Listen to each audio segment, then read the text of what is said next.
How can you break free from the matrix? First of all, what is the matrix? What do I refer to when I speak about the matrix? The matrix is our system of unconscious patterns that we repeat throughout our life. Where does that come from? Normally, they go back to our childhood, to certain emotions that we were not able to process fully. And then they stay stuck in our system. And what happens with emotions? Emotions are energetic states inside ourselves that want to be processed in completion to bring us back to a state of equilibrium. And if we don't fully process an emotion, it gets stuck. Our system will then look for opportunities to process this emotion fully, to make it unstuck, and to go back to this state of equilibrium. That's why you might have the feeling that you repeat certain situations. That's why so many people always look for the same partner or similar partners, the same pattern in different people. For example, loving somebody who is emotionally not available. So that brings back a pattern from your childhood where you were not able to be loved fully. So you will always look to repeat this. And until you embrace that stuck emotion inside of yourself, you will keep repeating the same pattern. And if you manage to embrace it, then you will be able to break free from it, hence to break free from the matrix. So you might be aware or unaware of these patterns, but we all have them. We all live in our own matrix of stuck emotions and repetitive patterns. And the more we become aware of them, the more we will be able to embrace them and let go. So besides repetitive relationship patterns, we might also have the tendency to look for certain job situations, or we might have violent reactions to different situations. We might have emotional outbursts in different situations. Those are all examples of these patterns that we have that go back to unprocessed emotions from our past. So how can you realize that you are in this matrix? First, you must realize that there is an emotion that you're avoiding. And then you have to see what this avoidance feels like. This avoidance will then bring this emotion back. So you have to check, what am I avoiding? What does it feel like? And then how does it feel? What is coming back? That's the emotion. So how can you break through that pattern? Well, once this emotion appears, you will have to accept it fully, embrace this emotion and feel it through all the way. To do that, you will have to observe, close your eyes, and see what happens in your body when you allow it. You can feel the emotion more deeply, but you can also feel the parts around it and what happens once you decide to allow it. There might be some resistance to it. That's also fine, because that resistance is something that has been helping you in the past to go through that moment when that emotion was too much. So you should also acknowledge that resistance and try to hold it all at the same time.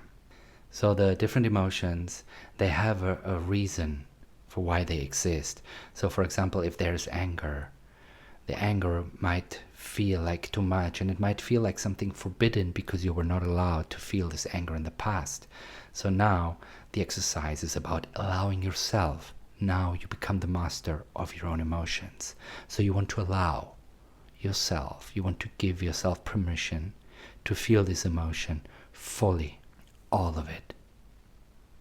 And then it's good to remember, what is the positive outcome of this emotion? So what is anger actually there for? Anger is there to express boundaries. So if you express your anger in a healthy way, you will set a boundary. So feel the anger, feel it fully, and feel what boundary you need to set. And then do that in a healthy way by expressing your anger, stating your anger, and stating the reason for your anger and what needs to be done for this anger to go away. What is your boundary? Another emotion might be anxiety. So anxiety, for example, it's about the fear of control of the future. So when you accept the anxiety, you will see that that fear dissipates because you start to be in the current moment. And when you are in the current moment, which is where acceptance brings you, full allowance and full acceptance of any emotion anchors you in the current moment. And then any future outcome becomes irrelevant because you are here and now. So you stop being afraid of the future. And then you can also discover that anxiety is closely related to joy. So joy might actually be a part of anxiety or a counterpart of anxiety. And for me that was a huge discovery because I thought of myself for many years as an anxious person. I considered myself anxious. And one day I realized that actually it was very close to my joy and to my passion and to the aliveness that I feel, and that very often in many places might be out of place. You know, because if you walk into an office where everybody is down to depressed and not really wanting to be there, and you feel alive and you are really full of joy, then you're out of place. But actually you are very much in line with the emotion that is bringing you forward. And that is one of the most beautiful emotions that we can express and live through, which is joy. So the problem here becomes the surrounding where you feel that this joy should not be there. And in my case, it goes back to my childhood when I moved from a very joyful place like Brazil, where the people dance and laugh and interact a lot, to Germany, where there is much less expression of joy in day-to-day life than in Brazil, to say it mildly. So I had to repress a lot of the emotion that I was feeling, that I was living with, in order to adapt to my surrounding. And that repression of my joy stayed stuck in myself. So I realized later that I had to allow myself to feel and to express the joy for life, the simple joy of being alive. You know, I don't need an excuse to feel joy. I can allow myself to just feel joy for the sake of joy itself, of life, of living, of breathing. I would like to invite you to make a practical experiment. If you feel that you have many stuck emotions, maybe you should do that every day for a few days, for a week or two. And if not, you should do that at least twice a week. It's a very powerful experiment. And it's an invitation to feel all your emotions. It goes like this. You sit down, you close your eyes, and you start to feel your emotions one by one. So imagine that you can always access all of your emotions because they are all inside of you. So go for the one that feels the strongest that day. Start with that one and feel it fully. Where do you feel it? How does it feel it? How does it feel? What images come up? What memories and sensations are related to it? After that, go to the next. Maybe on that day it's anger. Go to sadness and see how you can shift from one emotion to the other.